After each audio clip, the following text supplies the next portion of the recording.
Kristen नाम की लड़की की एंट्री होती है। वह मेन लीड कैरेक्टर है। क्रिस्टन एक लोन ऑफिसर थी और एक बैंक में जॉब करती थी। वह अपने मैनेजर मिस्टर जैक से अपने प्रमोशन के बारे में पूछती है तो जैक कहते हैं कि यह पोजीशन उसे ही मिल सकती है जो टफ डिसीजन ले सकता हो, और उस पोजीशन के लिए हाल ही में ज्वाइन हुआ स्टू नाम का बंदा भी उनकी चॉइस लिस्ट में है। क्रिस्टन का एक बॉयफ्रेंड था, उसका नाम क्ले था और वह एक प्रोफेसर था।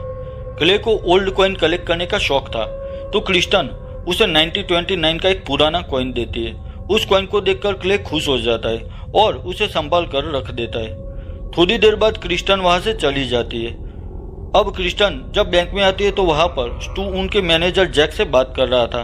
यह देखकर क्रिस्टन को बुरा लगता है क्योंकि असिस्टेंट मैनेजर की पोजीशन उसके लिए इम्पोर्टेंट थी और उसे डर था कि स्टू मिस्टर जैक की चापलूसी करके कहीं वह पोजीशन उससे छीन ना ले।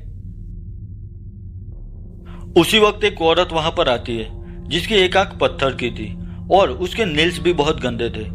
उनका नाम गनुस था। वो क्रिस्टन की डेस्क पर थी तो क्रिस्टन वहां पर आती है।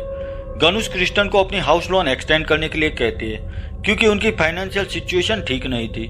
तो क्रिस्टन गनुस के डॉक्यूमेंट मिस्टर जैक को दिखाती है। जैक कहते हैं कि क्रिस्टन, तुम्हें अगर असिस्टेंट मैनेजर बनना है तो ऐसे टफ कॉल खुद हैंडल करने होंगे, तभी वो पोस्ट तुम्हें मिल पाएगी।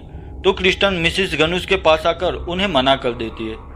गनुस बहुत रिक्वेस्ट करती है पर क्रिस्टन के हाथों में कुछ नहीं था, पर तब भी गनुस नहीं मान रही थी।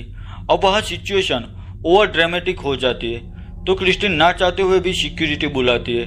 उस वक्त गनुस को लगा कि क्रिस्टन ने जानबूझकर उनकी पूरे ऑफिस स्टाफ के सामने इंसल्ट की है, पर तभी सिक्योरिटी गनुस को बैंक से बाहर निकाल देती है।